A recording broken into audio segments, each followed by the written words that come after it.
Muito boa tarde. Começa aqui o programa Eclésia para que fique a par dos temas que marcam a atualidade informativa na Igreja Católica.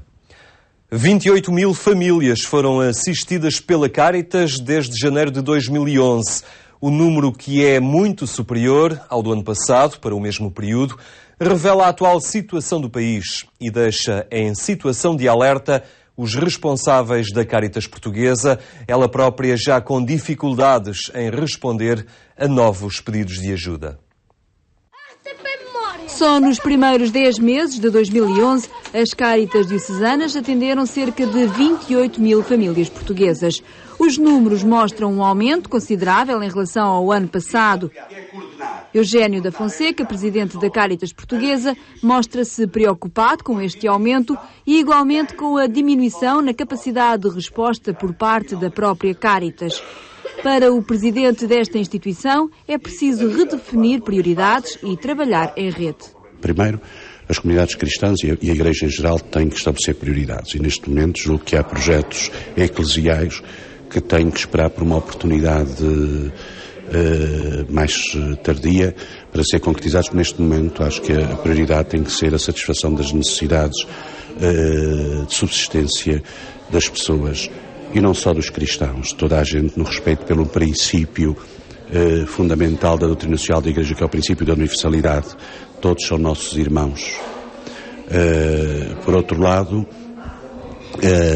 há sempre uma possibilidade que é a ajuda, não só material, mas há aquela ajuda que é do encorajamento, do alimentar a esperança na vida das pessoas e de procurar trabalhar em rede.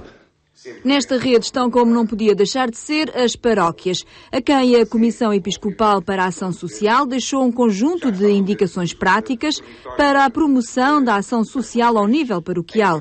Para a Caritas, a ação conjunta e a formação são o caminho a seguir. Foi considerado que era importante que houvesse um espírito de comunhão maior entre os diferentes serviços paroquiais da ação social, porque existem vários, de naturezas canónicas diferentes, e é sem dúvida o pároco que preside a caridade que tem que fazer, criar as condições para esta comunhão, presidindo este serviço paroquial da ação social. Por outro lado, tem que se criar mais condições para a formação de todos os agentes da pastoral social, a começar por aqueles que presidem as comunidades cristãs, que são os próprios párocos. Trata-se de envolver mais a comunidade cristã, lembrando as diferenças entre o serviço das IPSS e as responsabilidades de todos os cristãos. O centro social paroquial, de forma alguma, pode prestar um serviço paralelo à paróquia, nem estar divorciado da comunidade cristã, nem a comunidade cristã julgar que o centro social paroquial tem que responder a todos os problemas sociais existentes na paróquia. É mais um serviço da paróquia, mas não substitui a comunidade cristã. Para além dos números, que são uma realidade esmagadora, o presidente da Caritas deixa um apelo pessoal. Que aqueles que não são tão prejudicados pelas medidas de austeridade, que sejam mais solidários com os seus concidadãos. E é o grande apelo que faço. Seja com a Caritas, seja com qualquer outra instituição, que não deixem de ser solidários, a começar por aqueles que estão mais próximos. No próximo dia 21 de novembro será apresentada a campanha 10 milhões de estrelas, um gesto pela paz. Uma iniciativa cuja receita reverte para todos os projetos de apoio social da Caritas Portuguesa.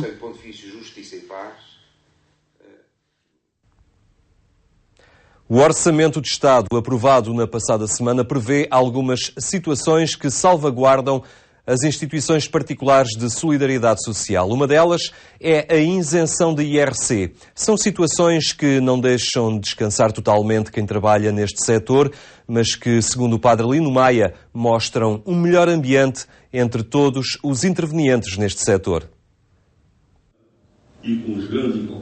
Isenção de IRS, reforço ao programa PES e apoio na realização de obras. Estas as três alterações trazidas pelo Orçamento de Estado e que vão permitir às IPSS realizarem o seu trabalho com um pouco mais de segurança.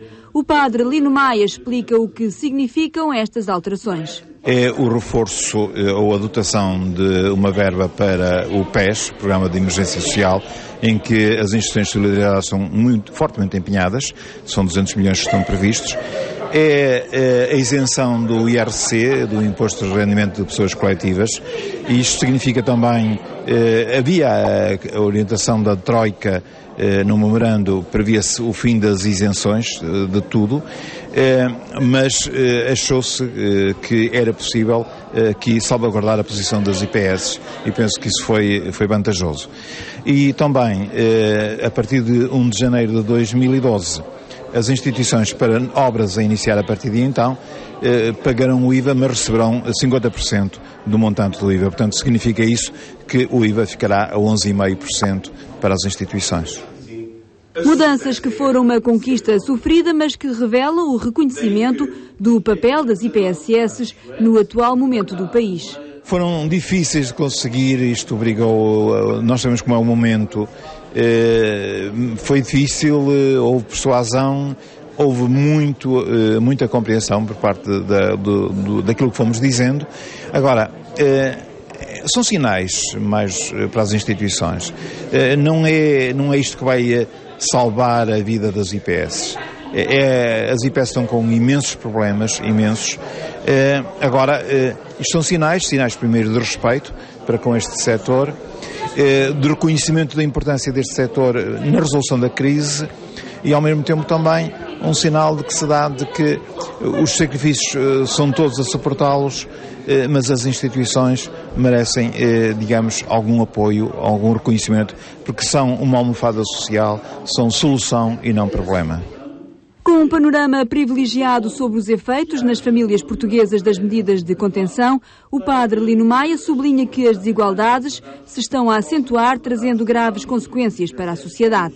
As desigualdades têm-se aprofundado em Portugal. Claro que não vou aqui atirar culpas para ninguém. Eu penso que todos nós somos um pouco culpados, até porque temos andado um pouco adormecidos, temos falado todos, muito mais de direitos do que de deveres, e quando é assim, alguns conseguem sobreviver melhor e lá vão avançando, e temos poucos a viver muito bem e muitos com imensas dificuldades. Nós temos alertado para isso, não está na nossa mão a solução disto, nós vamos atenuando de facto a situação, o mal dos que estão mal, vamos atenuando com aquilo que fazemos e o muito que nos dedicamos. Mas eu penso que ainda é preciso tomar muito mais medidas, oficialmente é preciso tomar mais medidas para que haja mais igualdade neste país. É a leitura da realidade pelos olhos de quem todos os dias se confronta com novas situações de carência. Com uma Europa fragilizada como cenário, a Comissão Nacional de Justiça e Paz propôs o debate sobre o futuro da Europa. Foi na Fundação Calouste Gulbenkian, um dia que contou com várias sensibilidades, entre as muitas questões económicas e políticas que se colocam e as suas consequências, nomeadamente para Portugal. O destaque foi para a importância de se repensar os valores e a cultura da atual União Europeia. E esta é que é a questão fundamental. Uma Europa falida, ameaçada de fragmentação e a precisar de reencontrar a sua alma cultural. Que futuro para esta Europa, em tudo afastada da ideia dos chamados pais fundadores? A pergunta foi feita aos intervenientes nos 3 painéis que a Comissão Nacional de Justiça e Paz propôs à reflexão. Cultura e valores, economia e finanças e política.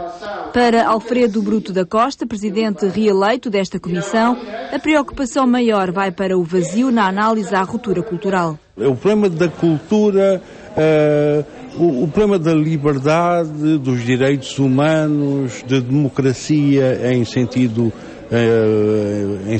profundo, a possibilidade de participação nas decisões políticas, quer sejam nacionais, quer sejam europeias, todo o problema do modelo de estilo de vida. Por exemplo, até os nossos governantes falam na necessidade de mudar de vida. O presidente da Comissão Justiça e Paz entende que a alteração nos chamados critérios de felicidade irá resultar numa mudança cultural para toda a Europa. É preciso perceber o significado desta mudança, uma oportunidade trazida pelo ambiente de crise. São critérios falsos de felicidade que também ruiu. E, portanto, esse vazio que agora se criou, que a gente expressa dizendo que não tem dinheiro, deve ajudar as pessoas, não as pobres, porque a pobreza é uma situação em que nós não temos as necessidades básicas satisfeitas. Mas àqueles que estão acima de pobreza e mesmo assim têm alguma dificuldade, a crise deve ser uma oportunidade para uma reflexão sobre em que medida as coisas que me faltam neste momento são realmente necessárias ou úteis à minha felicidade. E daqui pode surgir uma mudança cultural. A fraca intervenção dos cidadãos que deixa por preencher o direito de participação que a democracia lhe permite foi uma acusação também aqui deixada. Neste campo, a Comissão de Justiça e Paz e outros organismos afins podem ter um papel. E, portanto, daí a minha pergunta, o que é que se pode fazer no sentido de criar uma dinâmica na sociedade portuguesa que vá ao encontro de colmatar este vazio de valores e de cultura que existe concomitantemente com uma crise económica, com uma crise financeira. Um debate sobre o futuro da Europa a pedir mais participação dos cidadãos, mas também das estruturas de cada país, entre elas os parlamentos. A questão europeia é também acompanhada pelos bispos portugueses que nomearam Dom António Marto para a Comissão dos Episcopados da Comunidade Europeia. O bispo de Leiria, Fátima, reconhece a sensibilidade do momento e considera que a Igreja deve acompanhar de perto os temas da União Europeia.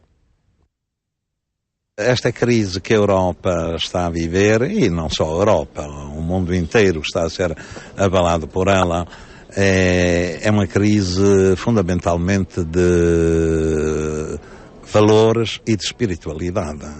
Quer dizer, neste momento, quem está a governar o mundo são os mercados financeiros anónimos, com a avidez do lucro a curto prazo, sem olhar à dignidade da pessoa humana, à dignidade da família humana, à dignidade dos povos. De maneira que a Igreja tem uma mensagem evangélica e de ensinamento social muito importante para ajudar a ultrapassar esta crise. E, portanto, é com gosto que vou entrar nesta vida da Europa para perceber melhor, para depois poder também contestar melhor até a nossa própria crise.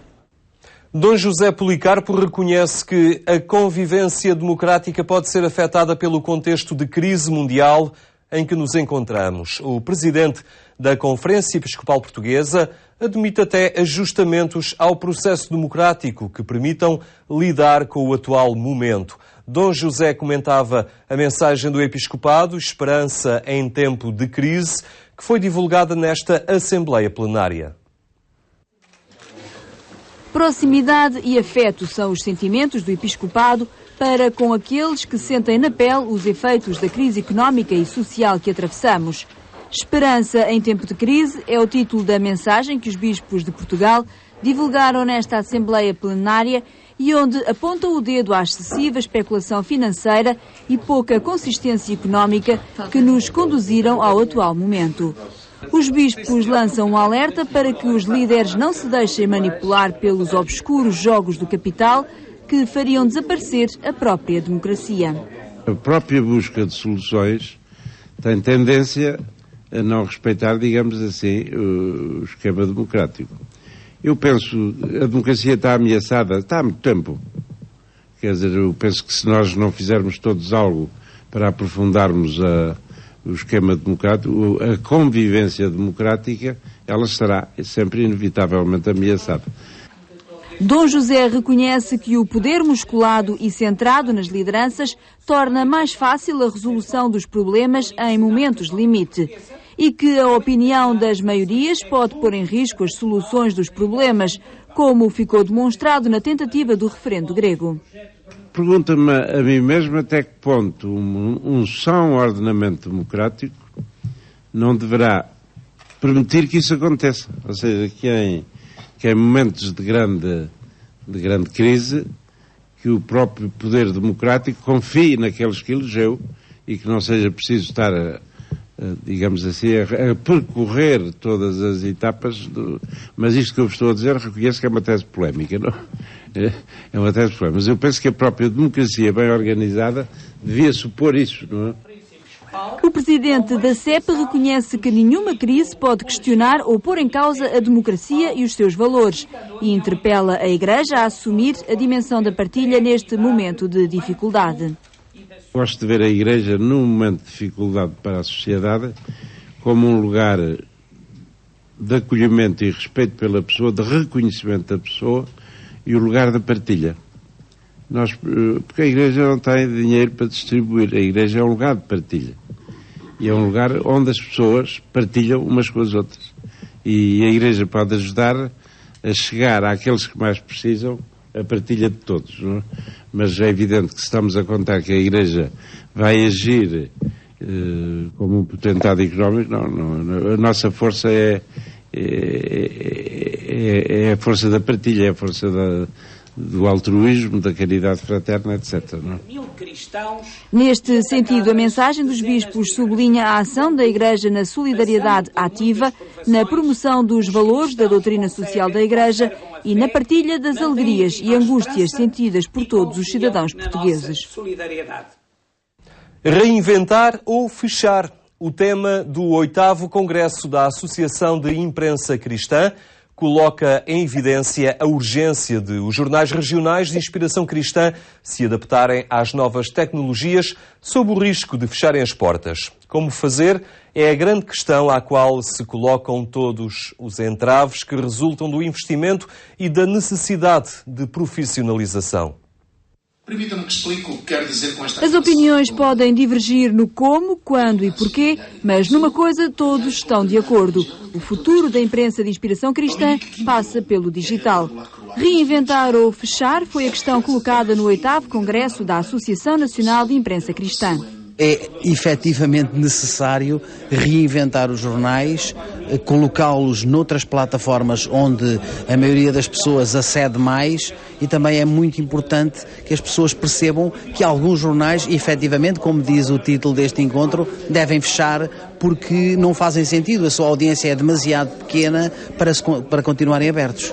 Eu penso que o principal é os títulos de inspiração cristã, os jornais, descobrirem que desde 1995, que foi quando a internet chegou às redações em Portugal, que passaram a ser marcas de informação com mais um meio extra, para além do papel. Eu acho que muitos títulos ainda não descobriram isso. Tem havido nos últimos anos, e quando falamos dos últimos anos, já há alguns largos anos, diversa discussão sobre a questão da imprensa, sobre a urgência de mudar alguns modos de fazer coisas e mesmo de mudar paradigmas. Tem havido já diversas pistas que são apontadas como via de solução. O que começamos a notar, e se calhar um bocadinho o cansaço também das pessoas já em discutir o assunto e não ver na prática grandes alterações e sobretudo aqui falamos na maioria dos títulos. E se calhar um cansaço, não sei até que ponto um desânimo. Diferentes sensibilidades e exigências que cruzaram a sala onde decorreu o Congresso. E embora a participação tenha sido menor do que a esperada, resultam deste Congresso duas conclusões claras e desafiadoras. Mais trabalho em rede é a primeira destas conclusões. Os títulos não trabalham em rede, não falam entre si, mesmo até às vezes nas próprias dioceses, com boletins paroquiais, e podiam trabalhar a rede e não trabalham. E isso poderia funcionar também, como já aqui alguém referiu, até a nível comercial e de marketing, trabalharem em conjunto. E é uma coisa que não está a ser feita. Naja dúvida que estamos numa fase de mudança, então nós tínhamos de ser pragmáticos. E este título, esta temática do Congresso, digamos que é como que tocar o sino para alertar as pessoas. Nós não podemos estar à espera que os jornais morram por si. Temos que reinventar, temos que ter criatividade, temos que fazer parcerias, porque sozinhos não vamos a lado absolutamente nenhum. A aposta nas pessoas que trabalham nestes jornais é o caminho para a qualidade dos conteúdos. A grande diferença que estes órgãos de comunicação podem trazer para o panorama da comunicação social. É a segunda conclusão retirada deste Congresso. Investir nas pessoas, naquelas que estão nas redações, nos profissionais, pensando no público. Lá está, voltamos à mesma igreja, tem esta particularidade de estar mais próxima do homem e de conhecer a sua realidade. E neste particular eu acho que os títulos de inspiração cristã, se calhar, são aqueles que estão melhor preparados ou podem vir a estar melhor preparados para desenvolverem aquilo que se conhece ou que se fala como sendo jornalismo de proximidade. O jornalista da imprensa de inspiração cristã tem necessariamente que utilizar, antes de mais, as técnicas jornalistas. E depois, então, utilizando estas técnicas, veicular exatamente a mensagem. Veicular a mensagem numa época tecnologicamente em constante mudança, mas por que caminho seguir e como sustentar os custos associados à tecnologia? Uma pergunta que fica em aberto e que é deixada como desafio a todos os responsáveis pela comunicação social na Igreja Católica, sob pena de se fechar uma porta única de comunicação com o mundo. E é assim que concluímos este espaço, que pode ver também na internet em agência.eclesia.pt. Em nome de toda a equipa que tornou possível este programa, desejo-lhe uma muito boa tarde e até amanhã, se Deus quiser.